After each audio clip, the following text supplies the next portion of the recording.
Mira, yo ya me estaba olvidando. Ok. Bueno, como les decía, hoy vamos a ver el teórico de hidratos de carbono, que corresponde a la unidad 6 del temario, del programa de los teóricos. En primer lugar, vamos a ver qué papel cumplen estos hidratos de carbono en lo que es el metabolismo vegetal, hidratos de carbono que también los conocemos como carbohidratos, glúcidos o azúcares. Dentro de lo que es el metabolismo vegetal, los azúcares, los carbohidratos, son los primeros compuestos que se forman en el proceso conocido por todos ustedes como fotosíntesis. A partir de estos carbohidratos se sintetizan ácidos grasos, lípidos, aminoácidos, proteínas, ácidos nucleicos. Todos estos compuestos, y los que estuvieron hoy en el seminario de Flavia, ella también se los comentó, todos estos compuestos se conocen como metabolitos primarios de las plantas. ¿Por qué metabolitos primarios? Porque juegan un rol directo en lo que es el metabolismo vegetal, es decir, son indispensables para la vida. Y además son de distribución universal. ¿Qué significa? Que todas las plantas van a sintetizar este tipo de compuestos. Pero además, como Flavia se les explicaba lo que estuvieron en el seminario de hoy, las plantas sintetizan otros compuestos que se denominan metabolitos secundarios, como alcaloides, compuestos fenólicos, terpenoides, esteroides, etc. ¿Por qué son metabolitos secundarios? Porque no juegan un rol directo en lo que es el metabolismo vegetal. O sea, la planta no los necesita para vivir. Además, no son de distribución universal como los metabolitos primarios, es decir, tienen una distribución más limitada, es decir, no todas las plantas van a sintetizar alcaloides, no todas las plantas van a sintetizar un flavonoide determinado. ¿Sí? Ahora bien, volviendo a los carbohidratos, que es lo que nos compete en este teórico, ¿cuáles son las funciones de los azúcares en las plantas? Bueno, las plantas, los azúcares intervienen en lo que es el... Hay, hay, hay una persona que tiene el micrófono encendido, ¿puede ser? Que lo apague. Bueno, como les explicaba, intervienen en el almacenamiento de energía, que es el caso del almidón, transporte energético, como la sacarosa.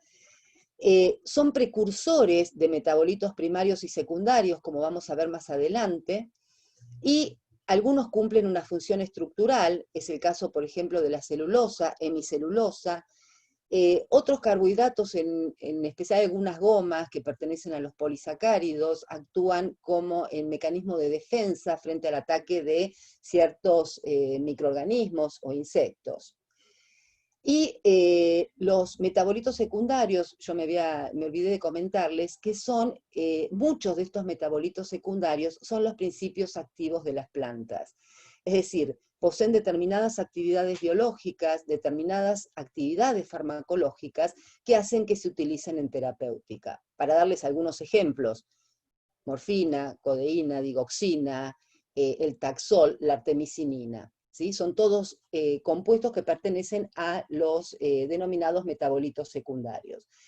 Esto lo van a ir viendo ustedes, los diferentes metabolitos secundarios que conforman lo que nosotros denominamos los grupos fitoquímicos, lo van a ir viendo a lo largo de la cursada, tanto en los teóricos como en los seminarios, lo que tiene que ver con las características estructurales de estos compuestos, cómo es los métodos de extracción y principalmente las actividades biológicas de cada uno de ellos. Con respecto a las rutas biosintéticas, es decir, cómo se sintetizan todos estos metabolitos primarios y secundarios, existen diferentes rutas biosintéticas. Yo en esto no me voy a explayar demasiado porque ustedes lo van a ir viendo a lo largo de los diferentes teóricos, pero lo importante acá es que los azúcares intervienen tanto en el metabolismo primario, ¿sí?, para formar los metabolitos primarios, como en el metabolismo secundario, a través de diferentes rutas biosintéticas, la ruta del ácido shigímico, la ruta del ácido malónico, mevalónico, para la síntesis de alcaloides, fenilpropanoides, compuestos fenólicos en general, terpenos o esteroides. Pero como yo les dije, cada una de estas rutas biosintéticas las van a ver específicamente cuando vean los diferentes teóricos correspondientes a cada uno de los grupos fitoquímicos. Con respecto a cómo se definen estos compuestos, y digamos que toda esta primera parte es un poco un repaso, porque este tema ustedes lo han visto ya en las químicas orgánicas. ¿Cómo se definen estos compuestos, los hidratos de carbono, los glúcidos o los azúcares? Bueno, en primer lugar, son constituyentes universales de los organismos vivos, ¿sí? Están ampliamente distribuidos en las plantas. Son compuestos orgánicos carbonílicos, aldehídos o cetonas, es decir, son polihidroxialdehídos o polihidroxicetonas. Pero además entran dentro de esta definición también los derivados reducidos, los polioles, vamos a ver algunos ejemplos de polioles, o los derivados oxidados que se denominan ácidos urónicos. ¿Cómo se clasifican los lípidos? Los glúcidos. Bueno, digamos que una primera clasificación los divide en osas o monosacáridos, constituidos solamente por una sola molécula de monosacárido. Esperen un minuto porque veo que hay gente que está esperando en la sala de espera. Vani, ¿me escuchás? ¿Los aceptás? Ahí está. Bueno, como les decía, entonces, los glúcidos se clasifican, por un lado, en osas o monosacáridos constituidos por una sola molécula, u óxidos, que son aquellos que están constituidos por varios osas o varios monosacáridos. A su vez, los óxidos se dividen en holóxidos, que como su nombre me indica, solamente están constituidos por azúcares, por monosacáridos, y heteróxidos. Esto tal vez lo vieron en la primera parte, los que tuvieron ya el seminario les deben haber explicado un poco de qué se tratan los heteróxidos. Brevemente, porque no compete a este teórico, porque van a tener ya 2 o 3 teóricos de heteróxidos, pero como para que tengan una idea, los heteróxidos están formados por un azúcar, o sea, una parte glucídica, y una parte no glucídica que se denomina aglucón o genina. O sea, la combinación de una glucón o genina con un azúcar forma lo que se denomina un heteróxido. Estos son compuestos que están muy difundidos en el reino vegetal, constituyen los principios activos de muchas plantas y son de naturaleza muy diversa, principalmente debido a las características estructurales que presente este aglucón o genina. Dentro de los heteróxidos podemos encontrar heteróxidos flavonoides, heteróxidos antraquinónicos, cardiotónicos o saponinas. Y para que tengan una idea de la gran diversidad estructural que presentan estos compuestos, acá les presento algunas de las fórmulas. Por ejemplo, este es un heteróxido antraquinónico, este es un heteróxido flavonoide, este sería la estructura de un heteróxido cardiotónico. Fíjense que acá la parte que está marcada sería la parte glucídica, o sea, el azúcar, y el aglucón o genina, en este caso, está representado por un núcleo esteroide. O esta que es una saponina, donde este sería la parte glucídica, los azúcares, y el aglucón, en este caso, sería un triterpeno. Por eso este es lo que nosotros denominamos una saponina triterpénica. Pero bueno, como les dije, nosotros no vamos a ver heteróxidos, ya van a tener 2 o 3 teóricos de heteróxidos, lo van a ver también en los seminarios y lo van a ver también en los trabajos prácticos. Volvamos a la clasificación. Yo les había comentado que los óxidos se dividen a su vez en holóxidos y en heteróxidos. Los holóxidos se dividen a su vez en oligosacáridos, que son aquellos que contienen de 2 a 10 unidades de monosacáridos, y los polisacáridos son macromoléculas que contienen más de 10 unidades de monosacáridos. Tanto los oligosacáridos como los polisacáridos pueden ser homogéneos o heterogéneos. Homogéneos si tienen repetido el mismo monosacárido, o heterogéneo si están constituidos estos oligosacáridos o polisacáridos por monosacáridos de diferente tipo. Bueno, en cuanto a las propiedades fisicoquímicas, los métodos de extracción, caracterización e identificación, esto lo tienen muy bien explicado en la guía de teóricos de farmacognosia. Bueno, yo acá tengo la del 2019, pero ya está subida en el campus la versión 2020. En esto no me voy a detener demasiado, lo van a ver muy bien en los seminarios, pero simplemente, bueno, en cuanto a las propiedades físicas, los monosacáridos y oligosacáridos son sustancias sólidas, cristalinas, generalmente con sabor dulce, son solubles en agua, poco solubles en alcohol.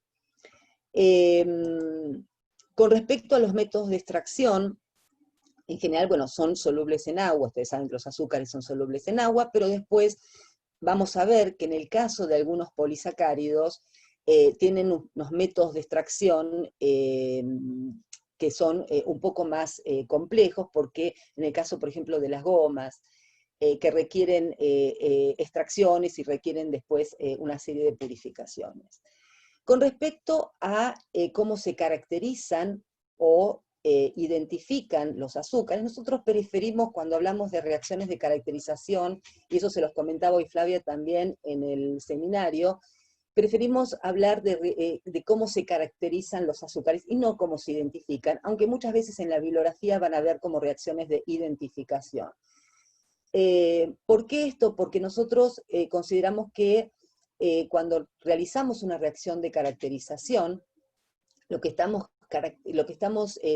verificando es la presencia de un determinado grupo fitoquímico, es decir, yo aplicando una determinada reacción de caracterización, lo que puedo decir es, bueno, sí, tengo azúcares.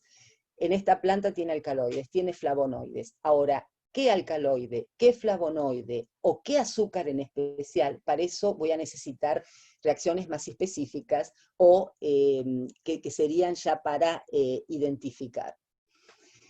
Pero bueno, entonces, con respecto a la caracterización de azúcares, y esto es también, lo deben haber visto en química orgánica, existen diferentes reacciones. Reacción de Molish, por ejemplo, que es para caracterizar todo tipo de azúcares. Si recuerdan, se basa en que los azúcares en un medio ácido fuerte se deshidratan formando furfurales que en combinación con el alfa-naftol dan complejos coloreados de color púrpura. La prueba del espejo de plata con el reactivo de Tollens, esto es para caracterizar aldosas.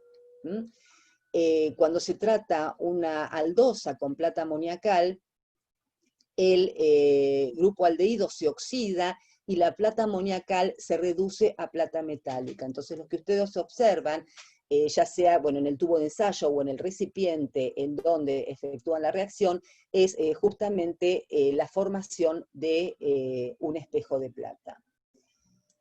Otra de las reacciones, la reacción de Fehling para azúcares reductores, se basa también en la oxidación del grupo aldehído al grupo ácido y la reducción de cobre 2+ de color azul a cobre más que es de color rojo. Y la reacción de Selivanov, esta sirve para diferenciar cetosas y de aldosas. Es una reacción que es muy parecida a la de Molish, porque consiste también en deshidratar estos compuestos en presencia de un ácido fuerte, y los furfurales formados, en este caso, se combinan con resorcinol, produciendo complejos de coloración roja.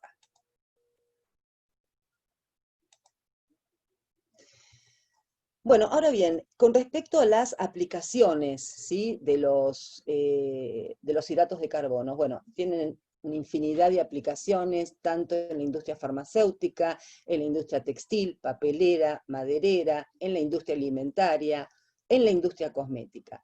Aunque nosotros, acá en esta materia, obviamente vamos a referirnos especialmente a las aplicaciones de los hidratos de carbono en la industria farmacéutica, y también principalmente en la industria cosmética.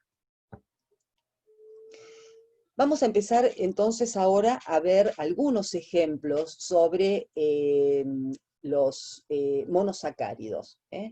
Estas osas simples, que como yo les había comentado al principio, son polihidroxialdehídos, como en el caso de la glucosa, polihidroxicetonas, pero también les había comentado que entran dentro de esta definición los polioles, sorbitol, manitol, xilitol, o los derivados oxidados, conocidos como ácidos urónicos, como el ácido galacturónico, que es un compuesto que está ampliamente distribuido, uno de los ácidos urónicos ampliamente distribuido en el reino vegetal.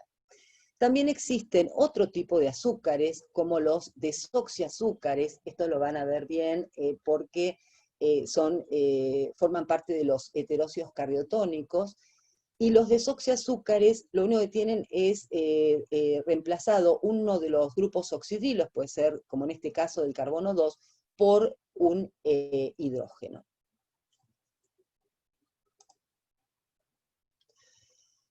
Bueno, esto como repaso también, lo deben haber visto en química orgánica, cómo se pueden representar los monosacáridos, la proyección lineal, también conocida como proyección de Fischer. En este caso los monosacáridos pueden pertenecer a la serie D o L. Los de la serie D significa que el oxidrilo del carbono asimétrico, que está más alejado del grupo funcional, está hacia la derecha. Esos son los de la serie D.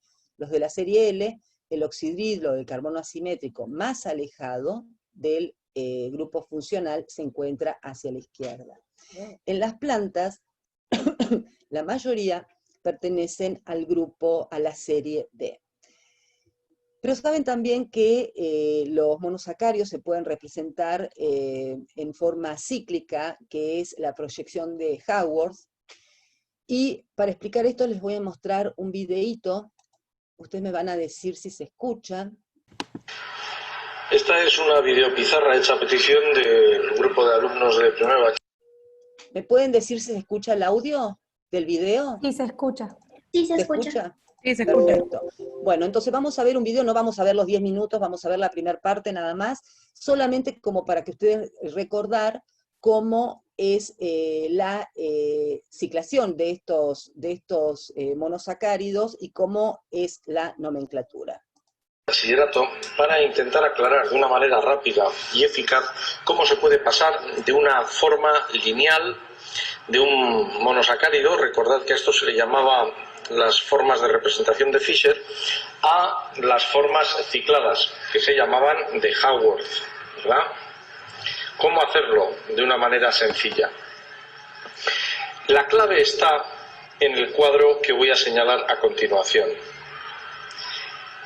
Se trata de saber que las aldopentosas y las cetohexosas van a formar anillos de 5 lados y que las aldohexosas van a formar piranosas o anillos de 6 lados. El resto de los monosacáridos, por ejemplo, las cetopentosas, las aldotetrosas, no forman ciclos porque no son estables. ¿Qué carbonos se enlazan?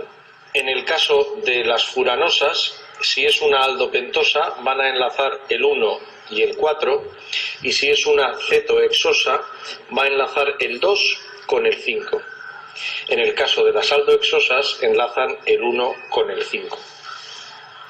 Estos son los conocimientos previos que hay que tener para poder ciclar de una manera rápida y eficaz los monosacáridos. Vamos a verlo. En primer lugar, numeramos los carbonos de este monosacárido: 1, 2, 3, 4, 5 y 6. Como este grupo es un grupo aldehído, recordad que el grupo aldehído también se podía representar como CHO, se trata de una aldohexosa, que por lo tanto va a formar un anillo de 6 lados, por lo que acabamos de ver, o piranosa. ¿Y quiénes van a enlazar? Como he dicho hace unos instantes, el 1 con el 5. Muy bien, dado que ya sé que van a formar un anillo de 6, lo que hago es disponer ya este anillo. Y como van a enlazar el 1 con el 5 los pongo próximos.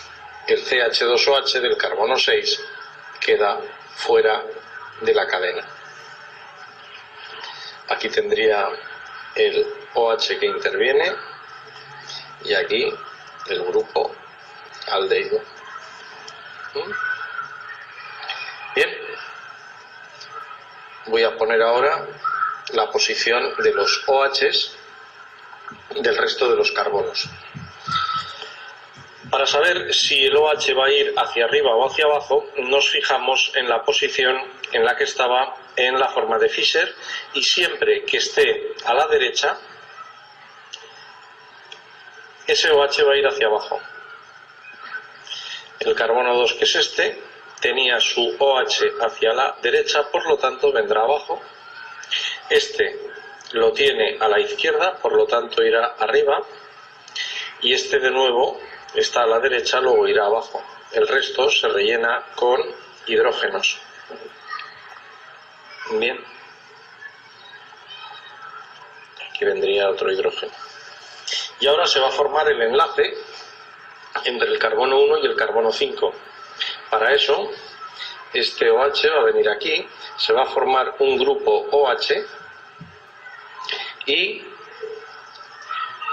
este oxígeno de aquí va a hacer de puente. Veamos cómo queda. Quedaría así.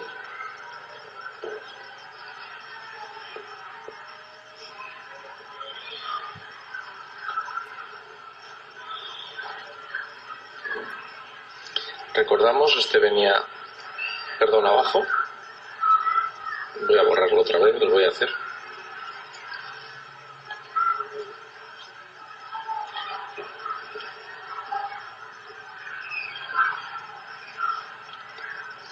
Este venía abajo, este venía arriba, abajo, relleno los H's, aquí el H y aquí el CH2OH. Bueno, y ahora nuestra discusión está en el OH que se formaba, vaya, el OH que se formaba y que iba a venir aquí, ¿hacia dónde lo pongo? ¿Lo pongo en esta posición o lo pongo en esta? Bueno, pues eso depende. Si yo quiero formar el monosacárido que se llama de tipo alfa, entonces lo voy a poner hacia abajo, en sentido opuesto a la dirección o al sentido del CH2OH. Y entonces pondría aquí un hidrógeno. Ahora bien, si lo que yo quiero es la forma beta, lo que haré será situar ese OH de nueva formación aquí arriba, en el mismo sentido que el CH2OH, y el hidrógeno abajo. ¿Entendido? Luego, que sea forma alfa o forma beta depende de su posición relativa, la posición relativa del OH con este CH2OH del carbono 6. ¿De acuerdo? Luego, los pasos son, en primer lugar, como ya he dicho, saber si se trata de una furanosa o una piranosa, haciendo el análisis según esta información que hay aquí, muy importante. Luego se pasa a montar el ciclo y por último se decide si hay que formularlo en forma alfa o beta. Bueno, acá voy a parar porque después yo les voy, porque es muy largo el video, pero después les voy a pasar el link para que vean cómo es la ciclación de otros compuestos, por ejemplo en el caso de las cetosas. Bueno, ¿se entendió bien? ¿Están Sí. todos? ¿Se entendió? Bueno. O sea que esta sería el alfa de glucopiranosa o alfa de glucosa, beta de glucopiranosa, porque forman anillos de 6 miembros. Bueno, uno de los monosacáridos más ampliamente distribuidos es la glucosa. La glucosa, si bien se encuentra en una gran cantidad de la mayoría de los vegetales, pero no se obtiene a partir de de las plantas, no se obtiene por extracción de las plantas, sino que se obtiene a nivel industrial por hidrólisis química o enzimática de la sacarosa o del almidón. La glucosa también se conoce como azúcar de uva o dextrosa, y se puede utilizar en soluciones al 5% en el caso de deshidrataciones o vehículo de medicación, o en soluciones hipertónicas al 15, 20 o 30%, nutrición parenteral e hipoglucemias.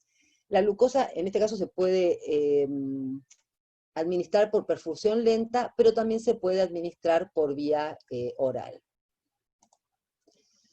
Otro de los monosacáridos que vamos a ver es la fructosa, ¿sí? La fructosa, también conocida como el azúcar de fruta, o también lebulosa, se obtiene por hidrólisis de la sacarosa o de la inulina. ¿Para qué se utiliza la fructosa? También en alimentación parenteral, regímenes de diabéticos y también como edulcorante.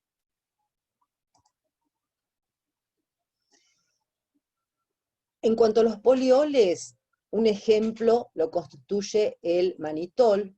El manitol es un alcohol hexahidroxilado, es un poliol que se presenta como un polvo cristalino, blanco, inodoro, de sabor dulce. ¿Sí? Esta es la fórmula del manitol, es un alcohol polihidroxilado, serían los derivados reducidos de los polihidroxialdehídos. ¿Cuál es la fuente natural de la obtención del manitol?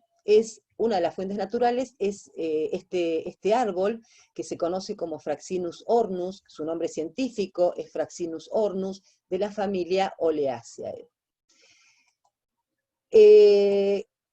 El manitol es el principal constituyente de esta exudación desecada que se obtiene, es una exudación de los troncos de este Fraxinus ornus.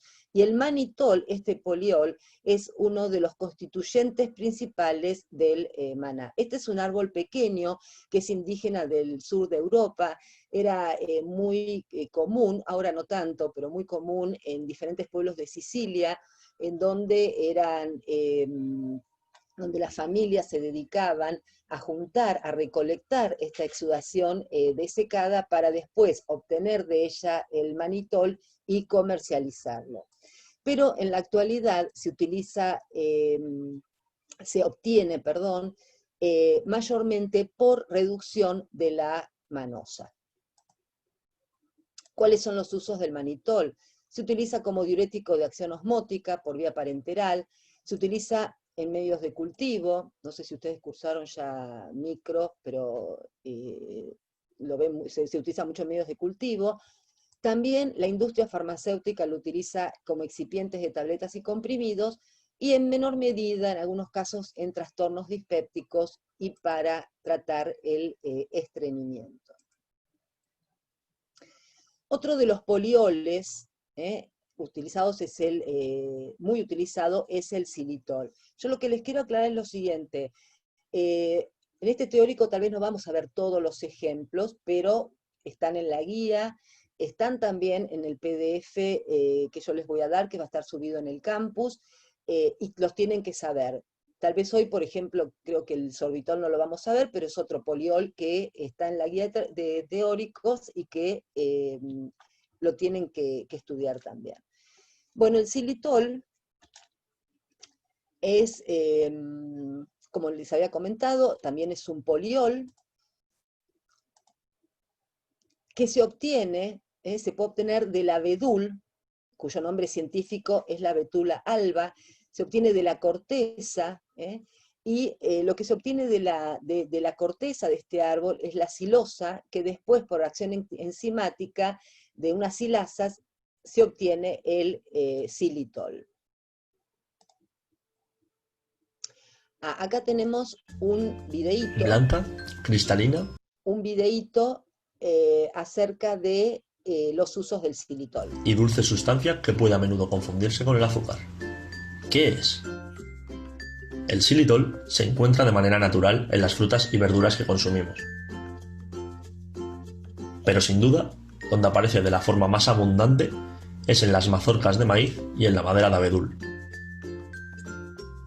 Los finlandeses nombraron a este último azúcar de abedul.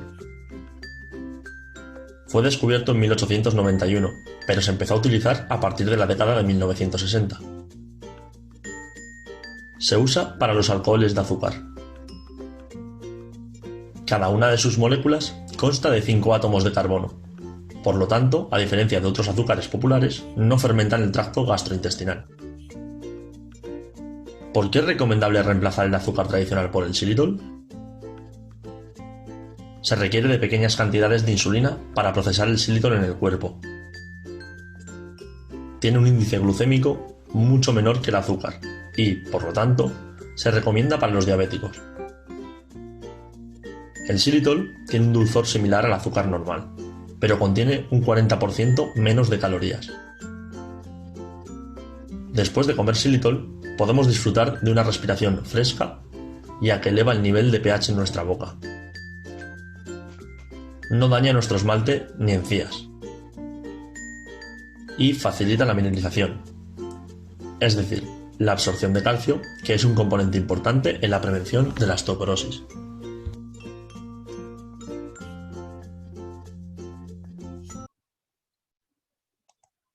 Bueno, ahí veíamos entonces la importancia del xilitol, algunos de los usos. Ah, no, este ya lo vimos.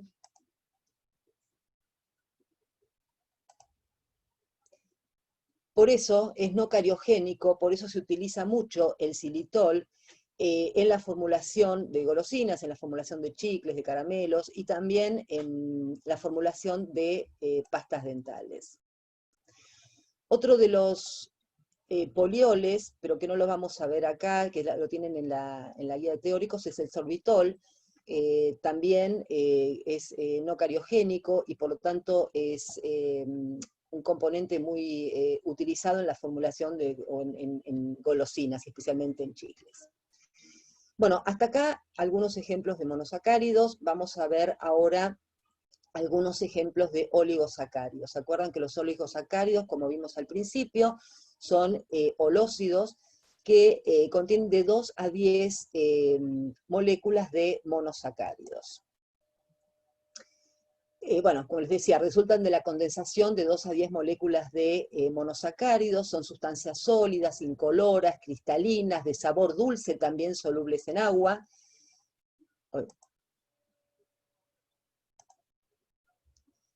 Se hidrolizan fácilmente en medio ácido y de forma más específica por acción enzimática, y pueden ser homogéneos, como yo les explicaba al principio cuando vimos la clasificación, como es el caso de la maltosa, o heterogéneos, como es el caso de la sacarosa.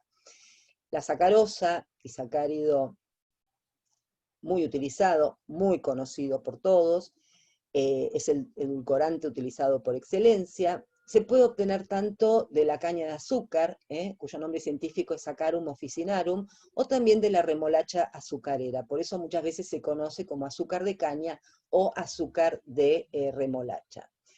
Con respecto a la obtención de la sacarosa, no me voy a detener, esto lo tiene muy bien explicado, cómo se obtiene la sacarosa a partir de la caña de azúcar y también a partir de la remolacha azucarera. Esto lo pueden ver bien en la guía de teóricos. Con respecto a los usos de la sacarosa, como yo les dije, edulcorante por excelencia, pero también interviene en la formulación de jarabes, excipientes, en otras formas farmacéuticas. Y es bacteriostático a altas concentraciones. Acá vemos un cuadro de algunos ejemplos de oligosacáridos, la sacarosa de que ya hablamos, que está formado por glucosa y fructosa, se obtiene, como ya les decía, de la caña de azúcar o de la remolacha azucarera. La maltosa, un oligosacárido homogéneo, porque está formado solamente por glucosa, se obtiene por hidrólisis enzimática del almidón. La lactosa, la famosa, ¿cómo se llama? Azúcar de la leche, formada por glucosa y galactosa, también es un oligosacárido heterogéneo. La lactulosa se obtiene a partir de la lactosa, formada por galactosa y fructosa, o la trialosa aislada, que se obtiene presente en el cornezuelo del centeno.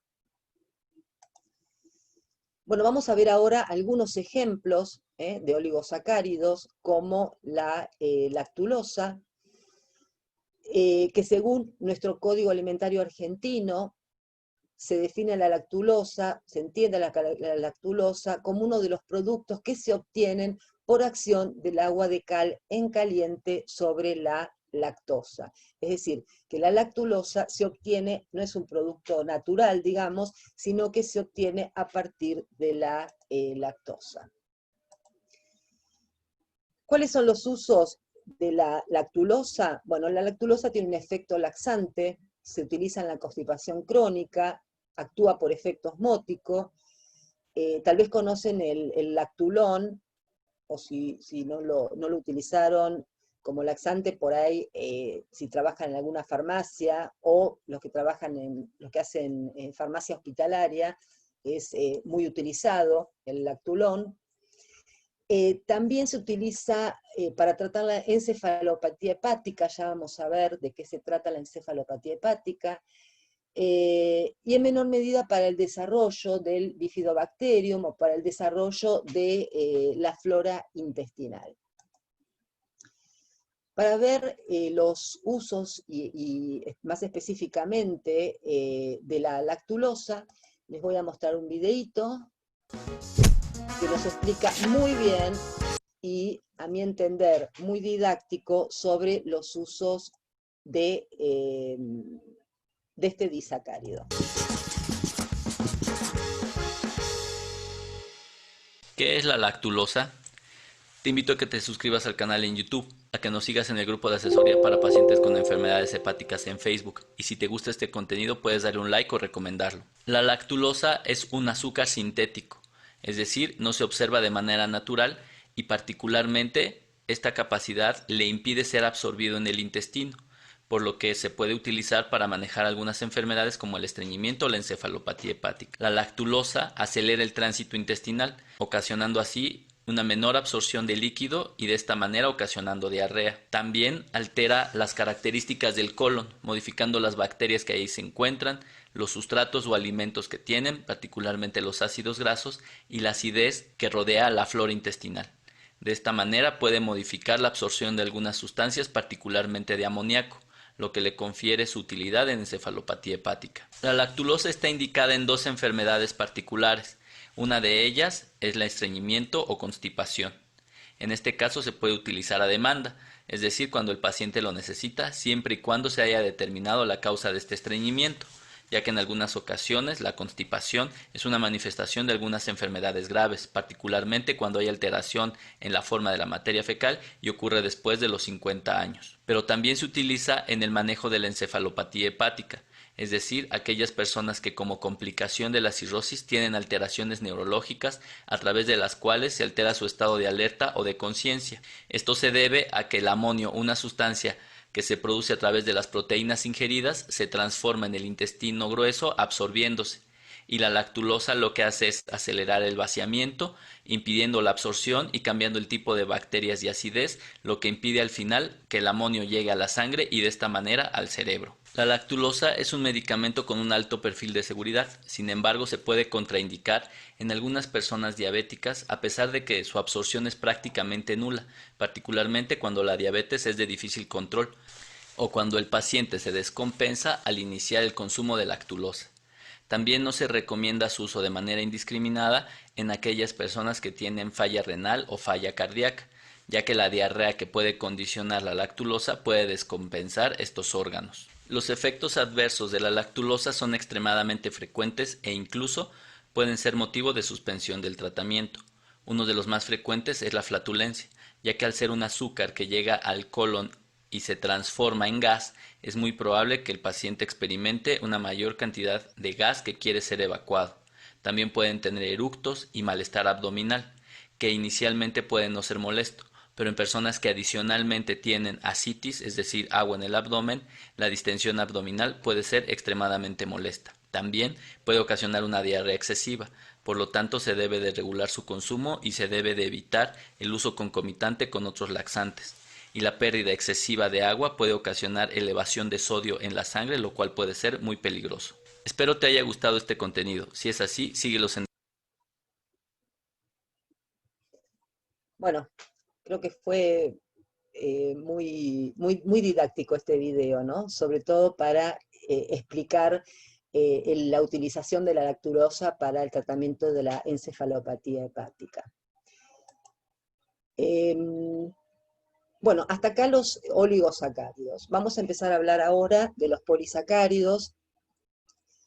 Estas macromoléculas, que como yo les comentaba al principio, están constituidas por más de 10 unidades de monosacáridos. Son polímeros de alto peso molecular que resultan de la condensación de uniones oxídicas elementales. En los vegetales, por ejemplo, son responsables de la rigidez de las paredes celulares, almacenamiento de energía, protectores contra la desecación, mecanismos de defensa, como vamos a ir viendo ahora cuando veamos algunos ejemplos de polisacáridos. Como yo les decía al principio, pueden ser homogéneos cuando resultan de la condensación de un gran número de moléculas de un mismo monosacárido, o polisacáridos heterogéneos, como pueden ser las gomas, los mucílagos o las pectinas. ¿Cuáles son las fuentes naturales de polisacáridos? ¿Cuáles son las fuentes naturales de los polisacáridos que nosotros vamos a ver en este teórico? Los polisacáridos se pueden obtener a partir de algas, ya vamos a ver, existen diferentes tipos de algas, se pueden obtener a partir de microorganismos, o se pueden obtener también a partir de vegetales superiores.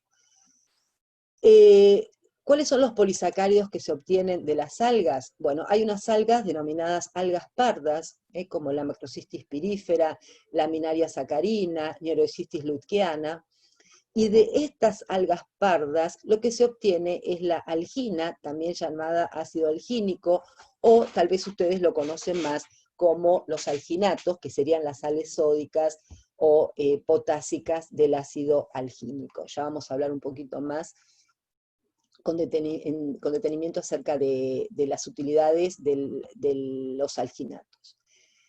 Pero también se pueden obtener polisacáridos, como el agar-agar, es bastante conocido, que se aíslan, que se obtienen a partir de algas rojas, principalmente de algas de diferentes especies del género Gelidium. Y también otro de los polisacáridos, que es muy utilizado, son los carragenanos, también aislados de algas rojas, por ejemplo, de Chondrus crispus o Gigartina scottsbergii. Polisacáridos aislados de microorganismos, por ejemplo, el dextrano, aislado del leuconostoc de una bacteria, el leuconostoc mesenteroides, o aquellos aislados de vegetales superiores, que pueden ser polisacáridos homogéneos, como es el caso del almidón o el algodón, o polisacáridos heterogéneos, formados por monosacáridos de diferentes tipos. En general, estos polisacáridos heterogéneos resultan de la combinación de monosacáridos con ácidos urónicos. Y dentro de estos polisacáridos heterogéneos vamos a ver las gomas, mucílagos y pectinas. Pero vamos a comenzar ahora con aquellos polisacáridos que se aíslan de las algas, como de las algas pardas, como el ácido algínico o los alginatos. Ya les comenté que se aíslan de diferentes algas, principalmente Macrocystis pirífera, y en la costa patagónica argentina se encuentra una gran variedad de algas marinas que constituyen un importante recurso económico para la obtención de estos alginatos. Químicamente, ¿cómo son este ácido algínico? Bueno, son polímeros lineales de los ácidos manurónico y gulurónico. Son polímeros lineales de ácidos urónicos. En este caso, obviamente, cuando ustedes tengan que rendir, parciales ya no van a rendir el final directamente, no es necesario, y se los aclaro desde ahora, no es necesario que sepan las estructuras de estos polisacáridos, son estructuras sumamente complejas, entonces a nosotros solamente lo que nos interesa es que tengan idea, por ejemplo, como en este caso, y si responden cuál es la composición química del ácido algínico, polímeros lineales de ácidos urónicos, en los que predomina el manurónico y el glurónico, está perfecto. Bueno, acá a ver...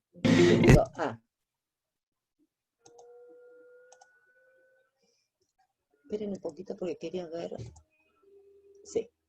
No, yo acá les voy a mostrar un video de cómo se obtiene los alginatos a partir de...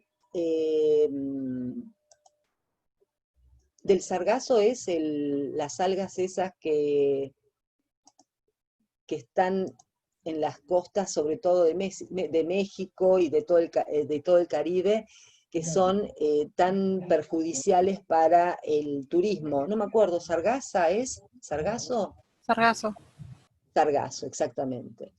Entonces, ¿cómo esta empresa mexicana utiliza este sargazo para la obtención de los alginatos?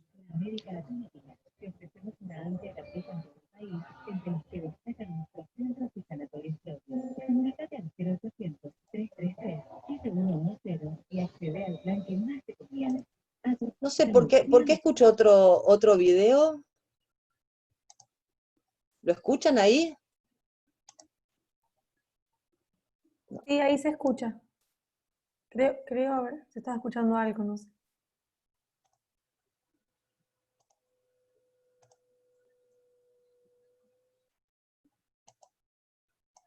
Ahora Yo no no se lo escucho. Tiene al lado del play, del botón de play, está como bloqueado el volumen del video de YouTube que usted está queriendo mostrar.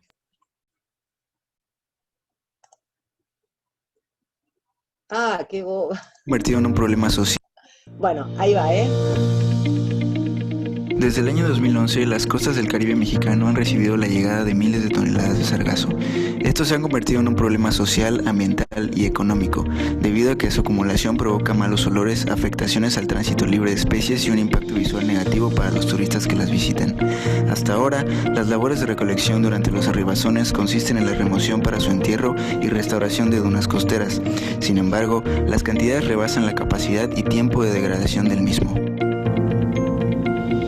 El alginato es un fitocoloide que se encuentra en la pared celular de las algas. Es capaz de retener o absorber agua, por eso su capacidad de formar geles ha aumentado la viscosidad en diferentes productos. Nosotros queremos generar un aprovechamiento de residuos integral, en donde no solo procesemos al sargazo, sino que durante este proceso de transformación del sargazo aprovechemos cada producto y subproducto que se pueda obtener de él sin generar residuos o contaminación al medio ambiente. Es innovador, no existe una industria aquí. Innovador también porque estamos aprovechando un residuo que no saben qué hacer con él. Además de que se usan técnicas no convencionales de extracción. Desde el laboratorio generaron los primeros resultados históricos. Realmente son muy buenos resultados porque en la literatura no existe un hidrocoloide de ese tipo que dé esas viscosidades tan altas. Nosotros hemos llegado a tener viscosidades de hasta 7000 milipascales. 10 veces más que la mejor alga. Creo que tenemos un super sargazo que nadie ha volteado a mirar. El proceso general en nuestra planta tiene varias etapas. Cuando el alga llega es lavada y desinfectada, después es pulverizada, para pasar a un proceso de extracción y transformación y así convertirse en alginato de sodio. El producto final es secado por aspersión y así garantizamos su competencia en el mercado. Gracias a los convenios realizados con universidades, hemos tenido el apoyo de becarios de las carreras de Ingeniería en Biotecnología e Ingeniería Ambiental. Así, apoyamos a la formación de profesionistas especializados en la creación de productos innovadores con un enfoque social, económico y ambiental. Creo que es de los primeros proyectos en los que están involucrados y a este nivel, a nivel nacional. En la península están un poquito más dedicados al turismo que a la parte científica. Entonces este proyecto brinda esas oportunidades. El aprovechamiento y la valorización de residuos que se producen como consecuencia de otra actividad industrial redunda en una mejora de la calidad ambiental. Del mismo modo, su correcta recolección impedirá problemas de compactación y erosión del suelo. En México no existe una industria dedicada a la producción de alginato de sodio como materia prima para su comercialización. Esto es un área de oportunidad en el desarrollo e investigación de nuevos métodos de extracción.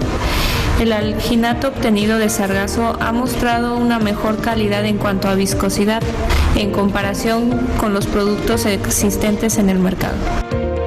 En Creamos Más le damos un valor agregado al sargazo desarrollando productos innovadores. Bueno, lo que pudieron ver en este video, aunque no hablan mucho acerca de cómo es el método de extracción, en general lo que hacen es previamente un secado de las algas, generalmente una extracción en agua, una purificación con medios alcalinos, hasta formar los alginatos, que es como se comercializan, ¿sí? ¿Cuáles son los usos de los alginatos? Bueno, en la industria farmacéutica, en la formulación de comprimidos, porque tienen efecto aglutinante, en la formulación de cremas, pomadas, son estabilizantes de las emulsiones, se utilizan también mucho en la industria cosmética. También se utilizan como protectores de la mucosa gástrica por la fuerte adherencia y poder de revestimiento.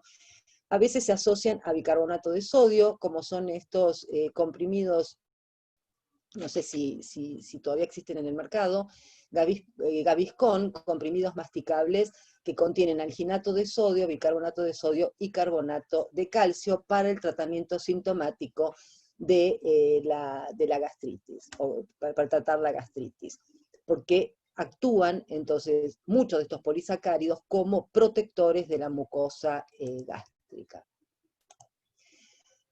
También en el tratamiento de la obesidad, porque poseen una capacidad de hinchamiento, ¿sí? No se absorbe y brindan sensación de saciedad. Otro de los polisacáridos que les comentaba al principio es el agar-agar. Supongo que ustedes habrán escuchado hablar del agar-agar. Este es un polisacárido que se obtiene a partir de las algas rojas, como yo les comentaba al principio, ¿sí? De diferentes especies de Gelidium, así como de otras algas rojas también que están estrechamente relacionadas. Estas algas crecen en las costas orientales de Asia, pero también en Sudamérica y en la costa occidental de Norteamérica.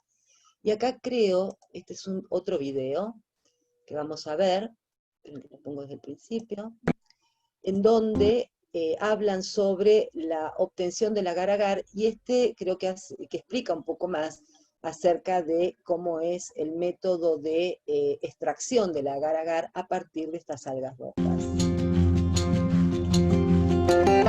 Desde enero del año 2018, Fundación Chinquihue ha venido trabajando en un proyecto que tiene por objeto la agregación de valor al alga gracilaria, conocida popularmente como pelillo.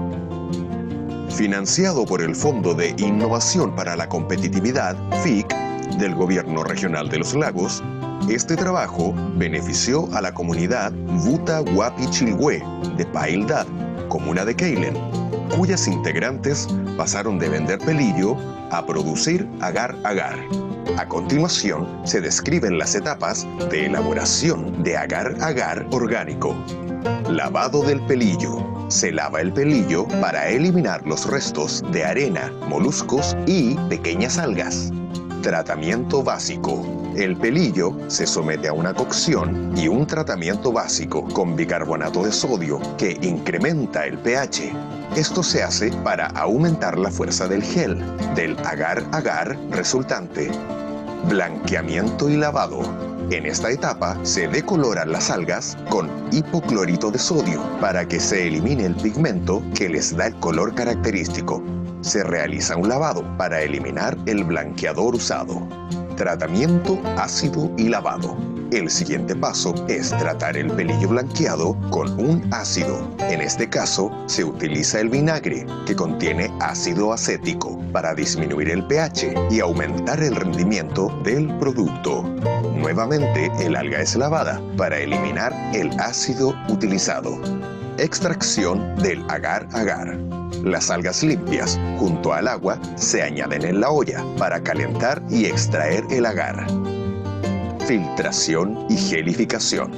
Después de la cocción, se separan las algas de la mezcla de agar y agua con ayuda de una tela filtrante.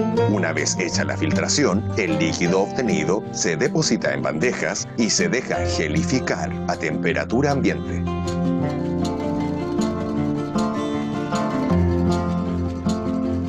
Congelación y descongelación. Para poder separar el agar y el agua del líquido obtenido, es necesario disminuir la temperatura. Para esto, las bandejas se congelan durante la noche y al día siguiente se descongelan. Esto se hace ya que a bajas temperaturas, el agar y el agua son inmiscibles, por lo cual, durante la descongelación, el agua escurre y se separa del producto.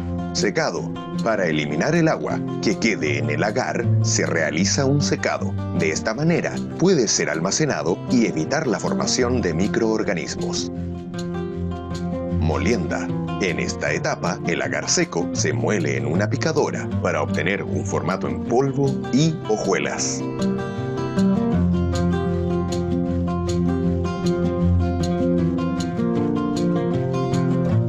Sellado al vacío.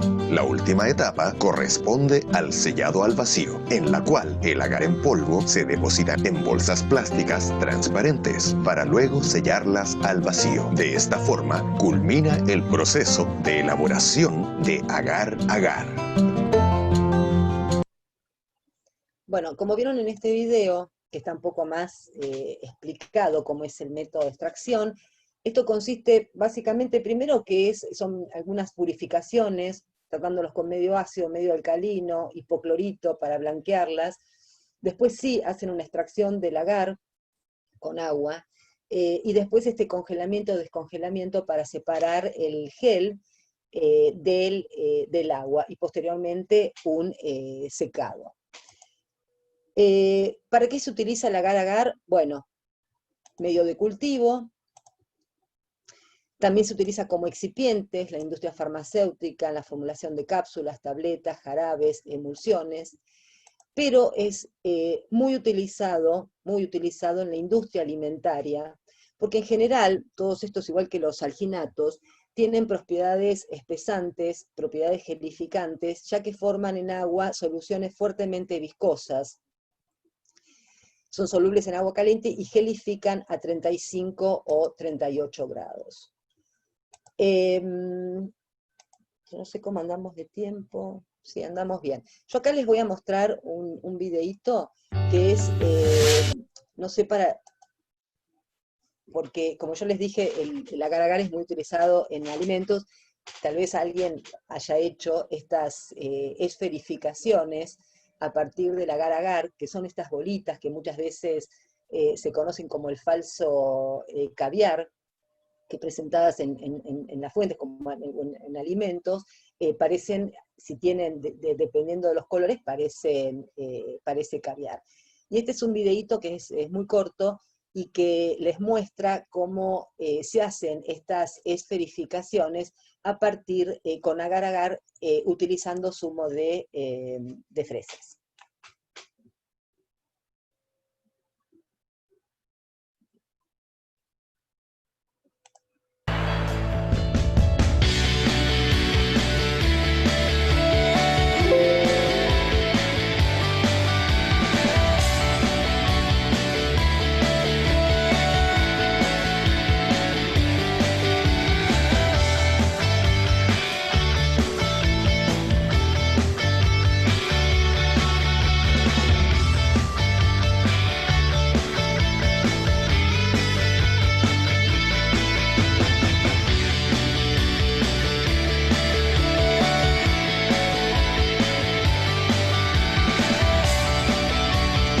que hace es mezclar un jugo con el agar-agar.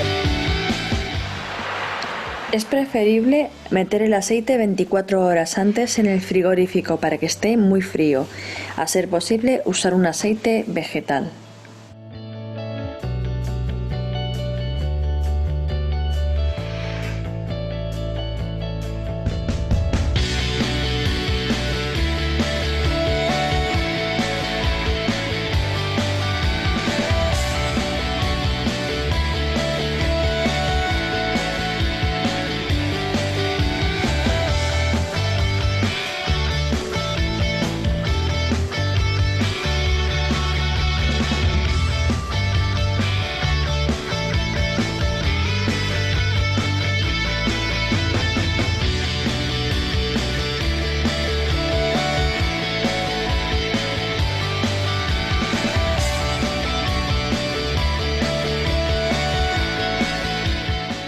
Podemos conservar las esferificaciones en el frigorífico. Bueno, no sé si alguien, bueno, tienen todos el micrófono apagado. No sé si alguien ya conocía de estas esferificaciones o alguien que le gusta cocinar o alguien que muchas veces esto se conoce como cocina molecular, una cosa así. Bueno, pero me pareció divertido el video como para que lo vean. Bueno, otro de los polisacáridos aislados de algas rojas son los carragenanos, también conocidos como carrageninas. Como yo les explicaba, provienen de algas rojas, especialmente de Chondrus crispus, Gigartina mamiliosa. En nuestro país se obtiene a partir de la Gigartina scottbergi, alga que crece en las costas patagónicas. ¿Cómo están formados estos polisacáridos? Bueno, son polímeros lineales de galactosa, pero que están fuertemente sulfatados. Existen distintos tipos de carragenanos que se nombran con letras griegas, kappa, iota, lambda. Acá están las diferentes, nada, esto no, obviamente que no lo tienen que saber, simplemente les muestro que son estructuras bastante complejas. Los productos comerciales se utilizan las sales sódicas, potásicas, cálcicas o mezclas de estas sales. Bueno, se extraen con agua caliente y las propiedades y usos. En general, como estuvimos viendo ahora, como el agar-agar, los alginatos, agentes gelificantes, viscosantes, estabilizantes. En la industria alimentaria se utilizan en la elaboración de leche en polvo, helados, flanes, gelatinas, dulces. En la industria cosmética en la elaboración de pastas dentífricas, cremas, emulsiones, justamente por estas propiedades que tienen viscosantes, laxantes de acción mecánica por su capacidad para retener agua, o como también protectores de la mucosa gástrica. Pero digamos que el mayor uso de estos carragenanos es tanto en la industria farmacéutica y también en la industria alimentaria, principalmente porque son agentes gelificantes. No, esto ya lo vimos. Este que es... no, este es un artículo que salió en la revista Food Function del año 2018, porque tal vez los que conozcan este tema de los carragenanos, hubo varias controversias en los últimos años acerca de la seguridad de los carragenanos para la salud. Sobre todo en los últimos años fue tema de bastante debate, entonces por eso me saqué este review, que es una revisión bibliográfica, para ver efectivamente cuán seguros son estos carragenanos, porque van a haber un montón de información que los carragenanos producen cáncer, etcétera, etcétera. En realidad, lo que dice este review es que al día de hoy los carragenanos son reconocidos como seguros, basado en su historia de uso, son productos que se utilizan hace muchísimo tiempo, y en base a varios estudios de toxicidad aguda y en estudios recientes de toxicidad crónica. Entonces, lo que concluyen en este trabajo es que revisando la evidencia científica que existe en este momento, si bien consideran que son bastante seguros, principalmente por la historia de su uso, que se necesita un poco más de investigación para elucidar la posibilidad que una exposición continua, ¿sí? Una exposición continua, pero a niveles muy elevados de carragenanos en la dieta humana, puede comprometer la salud. Buenas. Pero, ahí llegó alguien. Pero tal vez en este último tiempo hayan escuchado hablar de los carragenanos o de la carragenina, porque,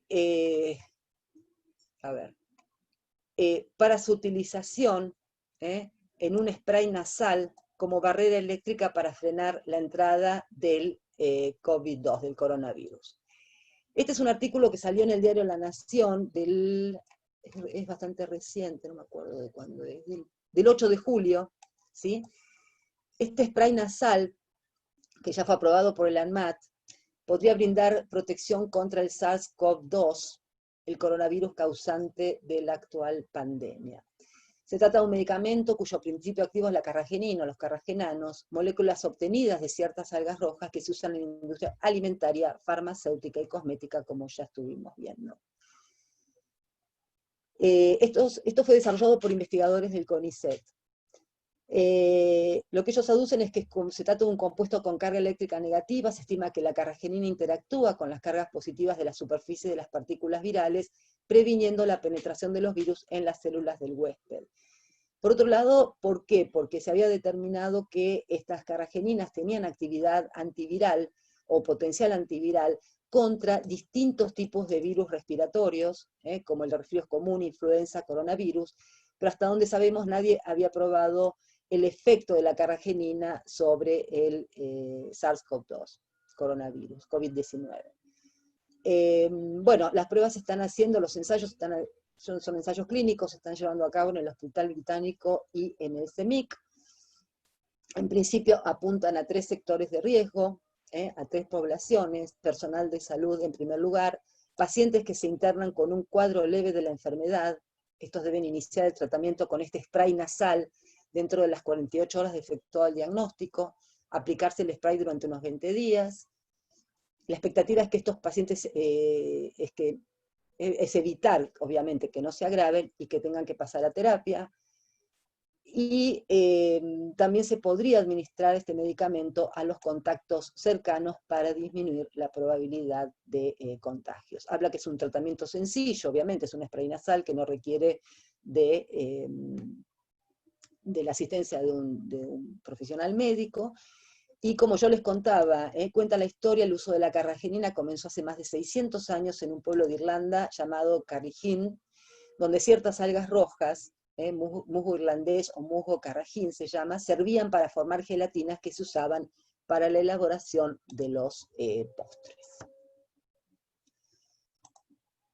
Muy bien. Bueno, ahora otro de las fuentes naturales que yo les había comentado de obtención de polisacáridos eran los microorganismos. Y vamos a ver como ejemplo el dextrano, que yo les dije que se obtenía a partir de una bacteria, Leuconostoc mesenteroides. Lo que se hace es, se cultiva esta bacteria en un medio rico en sacarosa. Entonces, las bacterias poseen un sistema enzimático dextransacarasa, que lo que hace es hidrolizar la sacarosa, formar glucosa, y después estas moléculas de glucosa se condensan para dar el dextrano, que hay diferentes pesos moleculares de dextrano, entre 15.000 y 2 millones. Y químicamente el dextrano es un polisacárido ramificado, formado por numerosas moléculas de glucosa con uniones alfa 1,6. Y en función de la cantidad de moléculas de glucosa, existen dextranos de diferentes pesos moleculares. ¿Para qué se utiliza el dextrano? Bueno, se utiliza como expansor plasmático, para restituir temporalmente la volemia. Se utilizan en estado de shock del quemado, para mantener temporalmente la presión coloidosmótica durante ciertos tipos de cirugía cardiovascular, ya que posee una viscosidad y osmolaridad semejante al plasma. Eso es un uso de este, por ejemplo, para los que hacen farmacia hospitalaria, conocerán, es el Dextran 70, por ejemplo. También se puede utilizar combinado con el hierro. Esta es un medicamento, hierro dextrano, una solución inyectable, que es dextrano combinado con hierro para el tratamiento de pacientes con deficiencia de hierro documentada y en quienes la administración oral es insatisfactoria o imposible. También se utiliza en la formulación de colirios, especialmente lágrimas artificiales, por las propiedades lubricantes, como estas Polytears, que tiene Dextran 70. Y también lo habrán visto ustedes en, calculo que en química orgánica también, que forman parte de los geles para filtración molecular, cromatografía en columna, el conocido Cefadex LH20, que es muy utilizado y que, sobre todo para separar productos naturales, como puede ser compuestos en general poco polares, separa por peso molecular, pero también, dependiendo muchas veces de la fase móvil que se utiliza, puede llegar a haber cierto fenómeno de partición entre la fase estacionaria y la fase móvil. Bueno, hasta aquí entonces los usos del dextrano, este polisacárido homogéneo, porque está formado solamente por moléculas de glucosa, obtenidos a partir de un microorganismo.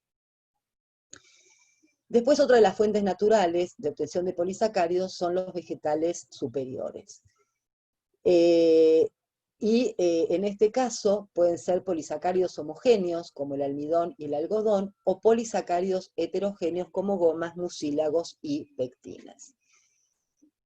Todo el tema de almidón y algodón no lo voy a dar en este teórico, lo tienen muy bien, porque ya no estamos con poco tiempo, lo tienen muy bien explicado en la página, en la guía de teóricos, donde habla sobre las características del almidón, que está formado principalmente por dos fracciones de polisacáridos, la amilosa y de lineal, la amilopectina, la fracción ramificada, el polisacárido ramificado.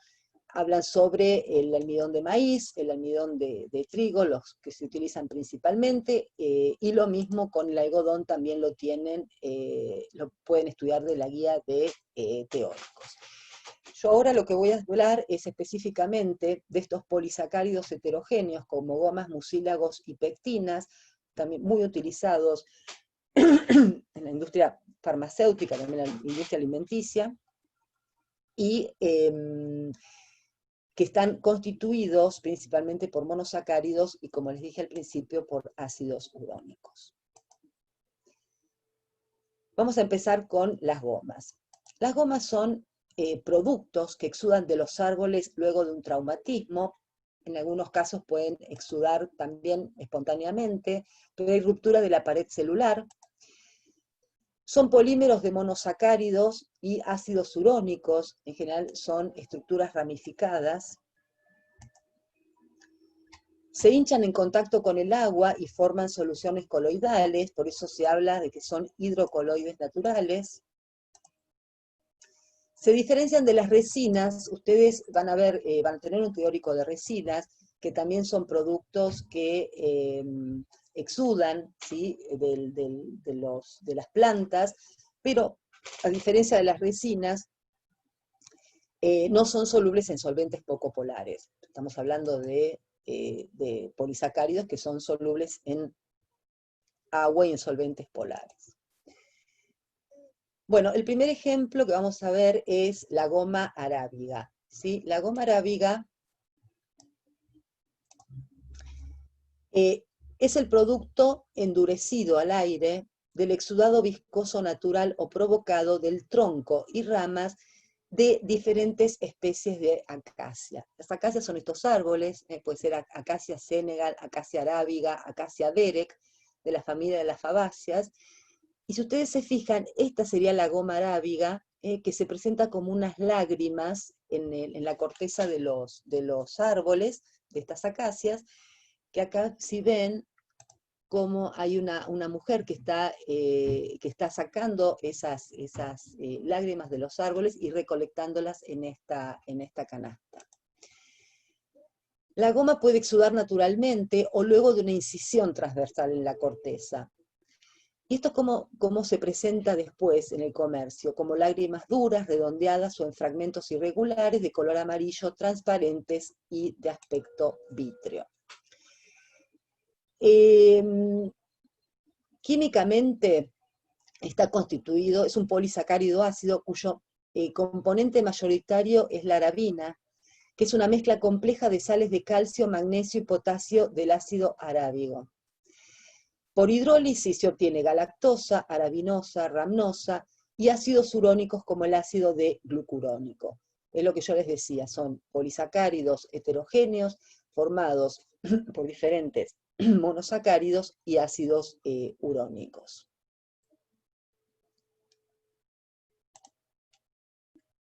Acá tengo un videíto. Este video me parece...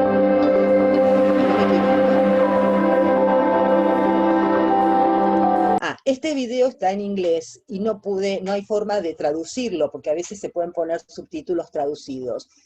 Pero bueno, está subtitulado en inglés, o sea que por ahí es más fácil de entender.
No, lo corté porque al final muestran todo, porque esta es una empresa de prebióticos.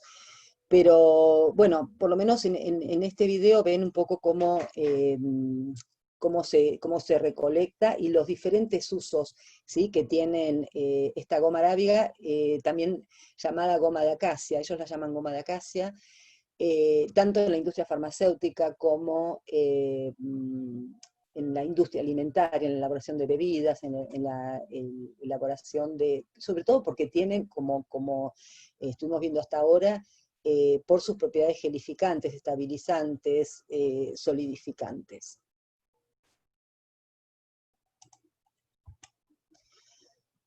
Otra de las gomas que vamos a ver es la denominada goma tragacanto.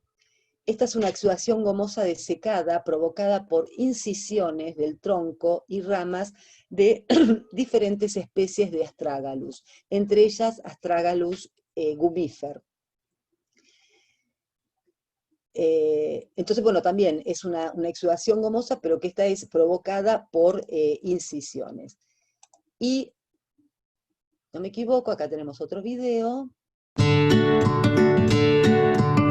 Este es un video, sí, de cómo se obtiene, está muy claro cómo se obtiene la goma tragacanto luego de provocar ciertas incisiones en estas plantas, estas especies de Astragalus. Esta no la puedo subtitular porque está en, no sé, en chino, no sé en qué está. Así que, pero igualmente se entiende muy bien.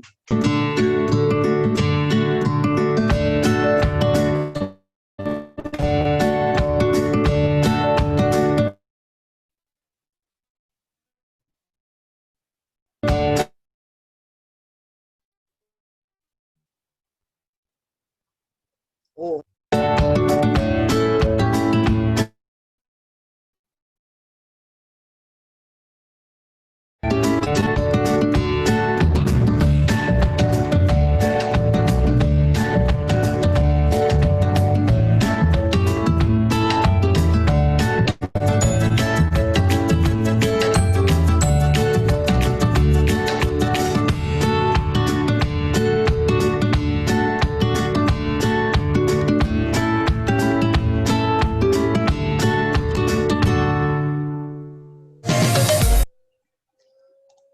Bueno, vieron en el video cómo se ve bien, cómo se obtiene una goma luego de provocarle un traumatismo al tronco de estos árboles. La composición química de la goma de tragacanto, bueno, está constituida por dos fracciones de polisacáridos, conocida una de ellas como tragacantina, la otra vasorina. La tragacantina es un esqueleto galactosídico, o sea, conformado por moléculas de galactosa y ácidos urónicos, como todas las gomas, y la vasorina, que contiene ácidos urónicos como galacturónicos, pero también galactosa, silosa y fucosa. ¿Para qué se utiliza? En diversas industrias, principalmente en la cosmética y textil, en farmacias se utiliza para formar suspensiones, o como aglutinante para diversas formas farmacéuticas, como comprimidos y píldoras. Ahora vamos a ver el tema de los mucílagos, otros polisacáridos heterogéneos, que a diferencia de las gomas, estos son constituyentes normales de las células, son productos fisiológicos que se encuentran en células mucilaginosas. También polímeros de monosacáridos y ácidos urónicos, como yo les había explicado al principio, se hinchan en contacto con el agua, forman soluciones coloidales, pueden tener carácter neutro o ácido dependiendo de la composición química de este polisacárido. Como ejemplo de mucílagos vamos a ver el famoso gel de aloe, tan utilizado, o que se obtiene de distintas especies de aloe, especialmente aloe vera, aloe ferox, aloe barbadensis. Y lo que tienen que tener en cuenta en este caso es poder diferenciar lo que llamamos gel de aloe de lo que llamamos el jugo del aloe. ¿Qué es el gel de aloe? Es la sustancia líquida, clara y viscosa que se encuentra entre las células parenquimáticas. En cambio, el jugo de aloe, ¿sí?, también denominado zumo o acíbar, es un exudado amarillo amargo de los túbulos pericíclicos de la piel exterior de la hoja. O sea, cuando uno corta la hoja, ese jugo que sale es el denominado jugo de aloe. Que la composición del jugo de aloe y del gel de aloe es totalmente diferente. Mientras que la composición del gel de aloe, que ahora lo vamos a ver con más detenimiento, predominan los polisacáridos, el jugo de aloe contiene heterócidos antraquinónicos. Los heterócidos antraquinónicos, lo van a ver bien como les expliqué los diferentes teóricos o en los seminarios, son compuestos que tienen actividad catártica, o sea, son laxantes y laxantes enérgicos. La cáscara sagrada, habrán escuchado hablar de la frángula, efectos laxantes y son laxantes enérgicos. Entonces, es completamente diferente. Lo que se utiliza principalmente, lo que utiliza la industria cosmética y también la industria farmacéutica es el gel de aloe. Bueno, son numerosos los usos de aloe vera. Fíjense que el mercado global, esto es del año pasado, era de 65 millones de dólares en productos primarios como plántulas, hojas y gel, y 200 mil millones de dólares en productos como shampoos, lociones, bebidas y medicamentos. Posee cualquier cantidad de usos, como agentes humectantes, emolientes, tanto en tratamientos para el cuerpo como tratamientos faciales. Se utilizan para curar llagas y heridas, para tratar la piel inflamada, para tratar, por ejemplo, después de las quemaduras por el sol. Para el tratamiento del acné también se utiliza, porque tiene, además de tener un efecto hidratante, tiene un efecto antimicrobiano contra el P. acnes, que es la bacteria productora de uno de los factores que intervienen en la formación del acné. Para en tratamientos después de afeitado, para tratamientos en productos para tratar el pelo. Bueno, tiene una infinidad de aplicaciones. Con Profe, respecto, sí, te hago una consulta. El dime. gel de aloe entonces es como la parte central de la hoja de la planta, ¿no? Ay, qué suerte que me dijiste, porque me había olvidado de mostrarles un video. De un video cómo se obtiene. Claro, acá van a ver en este videito, van a ver bien cómo se obtiene el gel de aloe. Es la parte central o sea, ustedes pelan las hojas del aloe y lo que le queda en el medio es el gel de aloe. Ahora lo van a ver. Perdón. Ay, qué suerte que me hiciste acordar. Bueno, pues la idea nuestra es comercializar la hoja de aloe vera en fresco. Y la transformación es muy fácil. Por eso proponemos que, frente a otros productos elaborados, que también son muy positivos, yo creo que tú en tu casa puedes, de una manera fácil, rápida y sencilla, preparar el aloe. ¿Cómo se procede? Pues en primer lugar lo que hay que hacer es cortarla. Se corta un extremo, se le corta el otro y se le quitan las espinas laterales.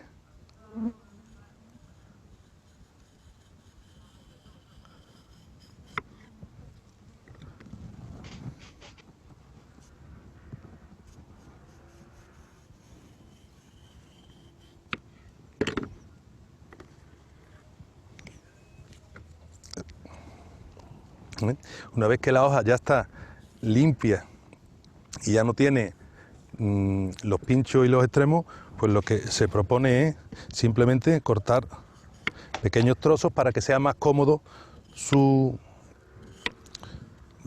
pelado. A continuación se pela la corteza. Que no es la corteza, ¿no? Dice corteza, pero no es la corteza. No muy cerca de la piel, porque no es necesario apurar tanto, y yo lo que hago con la corteza es que la guardo, de forma que después de la ducha y en cualquier momento del día me la aplico directamente sobre la piel. Es muy bueno para el acné, hidrata la piel y es tónico y muy positivo. Una vez que se corta el filete, como se puede ver, es transparente, y lo que sí se hace es dejar enjuagar en agua durante unas horas, ¿vale? Para que se elimine el sabor amargo que le provoca la aloína. Una vez que ya ha pasado las 3-4 horas, lo que hacemos es que retiramos el trozo ya limpio y o bien cortamos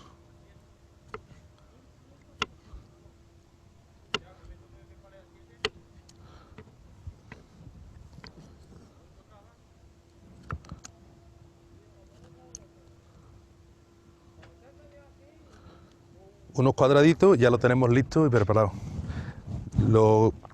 Para conservarlo se utiliza un bote de mermelada mismo, limpio, se rellena de los taquitos de aloe resultantes y se le echa un chorreón de limón al objeto de que no se oxide y dure pues 8 o 10 días, que es lo que suele durar. ¿Cómo se come? Pues se... Bueno. Entonces, bueno, acá vieron cómo es la obtención del gel de aloe. Cuando él dice que lo lava con agua para eliminar los restos de aloína que le darían el sabor amargo, es justamente para que no tenga estos restos del jugo de aloe que tiene aloína, que es un heterócido antraquinónico. Él lo que pasa es que no lo usa con fines, digamos, de uso local o con fines cosméticos, sino para comer. Por eso es que es importante que no tenga estas aloínas. Pero además también la industria, sobre todo en la industria cosmética, lo que se trata de lograr es que justamente sea solamente el gel libre de heteróxidos antraquinónicos. Pero, entonces Sí. tanto el jugo como el gel, ¿los dos se pueden comer? Sí, el gel también, sí. El gel, hay gente que lo come, pero en realidad no, o sea, lo come. En realidad el gel se utiliza mucho más, como ya le dije, con fines cosméticos, o uso local. Uso Ok. local. Pero tiene un montón no están del todo confirmadas como pueden ser los usos locales del gel de aloe, pero sí. Se habla de que tiene un montón de efectos a nivel del sistema inmune, anticancerígeno, pero bueno, todavía no están demasiado bien comprobados. Con respecto a la composición química del gel de aloe, el gel de aloe tiene un 98% de agua, ¿sí? O sea, prácticamente es todo agua. Pero después contiene una serie de otros compuestos como vitaminas, minerales, enzimas, compuestos fenólicos, ácidos orgánicos, polisacáridos, que es lo que a nosotros nos compete en este teórico. Es decir, que tiene una composición química sumamente heterogénea.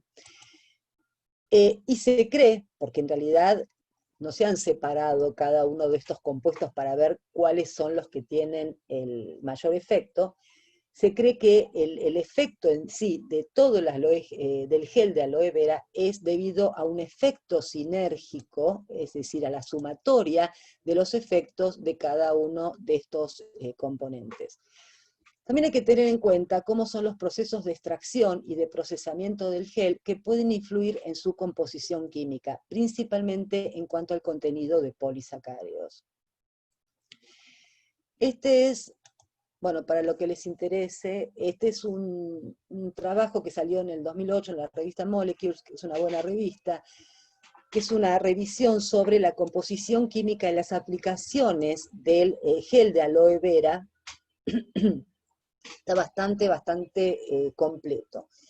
Entonces, habla, por ejemplo, sobre la composición, ¿sí? Tanto del gel, principalmente del gel, pero también del jugo, principalmente la composición en polisacáridos, ¿sí? Ahora vamos a hablar un poquito de eso.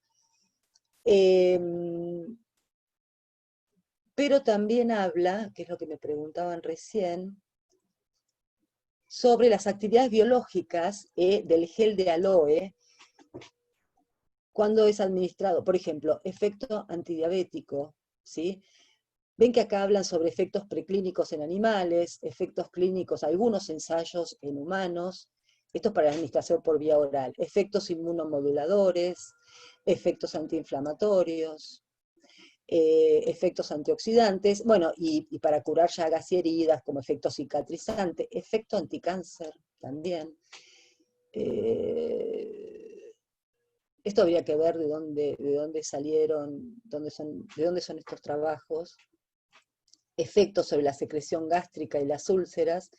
Y bueno, lo que sí está más estudiado, más divulgado y es más utilizado es justamente por sus efectos sobre la piel, por sus efectos humectantes, emolientes, hidratantes. Con respecto a la composición química en cuanto a polisacáridos, contiene una semanano que es un polímero de manosa que están acetiladas, manosa acetilada, pero también puede contener moléculas de glucosa o de galactosa. Este acemanano, si bien los acemananos, o sea, los mananos acetilados son comunes a otras especies, específicamente, la estructura de este polisacárido es única en el gel, en el aloe vera. Pero después también tiene galactomananos, que es la combinación de manosa con galactosa, o glucomananos de manosa con glucosa.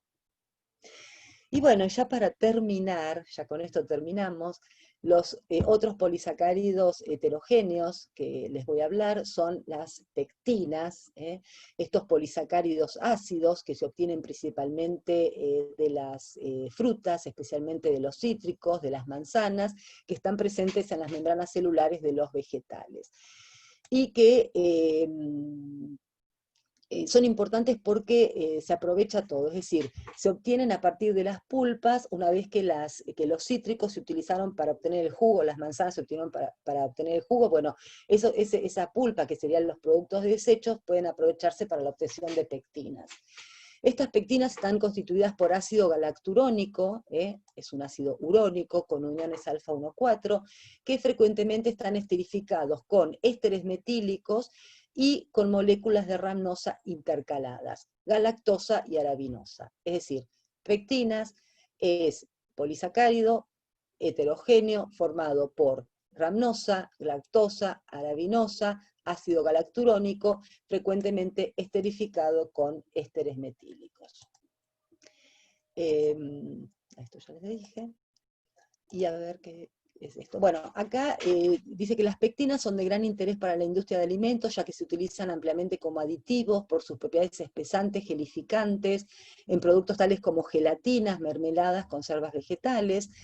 También para el tratamiento de infecciones gastrointestinales, debido a su capacidad de retener agua, son antidiarreicas y protectoras de la mucosa, como este medicamento que contiene neomicina, caolín y pectinas.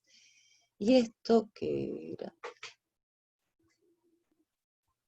Este es un catálogo de una empresa que vende pectinas, que produce pectinas, que es, bueno, habla que se extraen precisamente de los residuos obtenidos después de obtención del jugo de manzanas o de otros cítricos. Las pectinas son agentes gelificantes naturales, estabilizantes, solidificantes, y agentes que se utilizan para encapsular.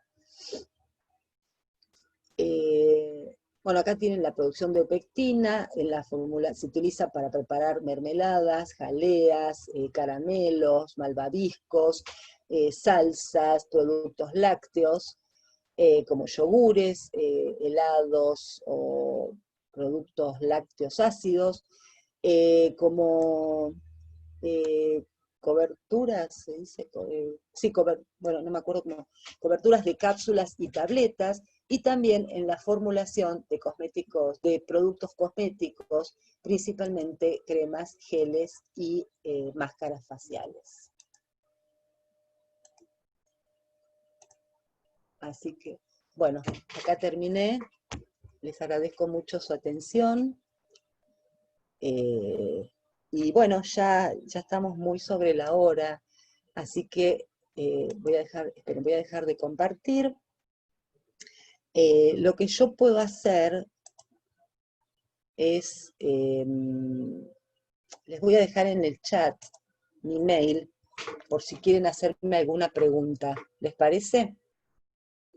Porque estamos muy sobre la hora, y no sé si ustedes ya tienen otras. Ahí vi que en el chat están poniendo a mis compañeros el nombre y el apellido. ¿Para los teóricos también nos toman? No, los teóricos no son obligatorios. No. Bueno, ahí tienen mi mail, si quieren hacerme alguna consulta. Yo, está subido, o creo que lo van a subir, el PDF de Bani. Sí, está subido, pero no está, digamos, todas las diapositivas que puso usted recién. O sea, habían algunas cosas que faltaban, pero bueno. Yo quiero saber si detuve la grabación. Sí, no, está bien. Yo lo que les mandé es un PDF de un PowerPoint, ¿sí? No está esta presentación. Esta presentación la hice acá para pasar por Zoom, porque es mucho más interactivo y mucho más por ahí divertido que pasarles un PowerPoint. Lili, perdón, dice todavía grabando, ¿eh? ¿Y cómo hago para detener? Lili, ¿querés que corte la grabación? Cortala, Vani, sí. Ok. Sí, cortala.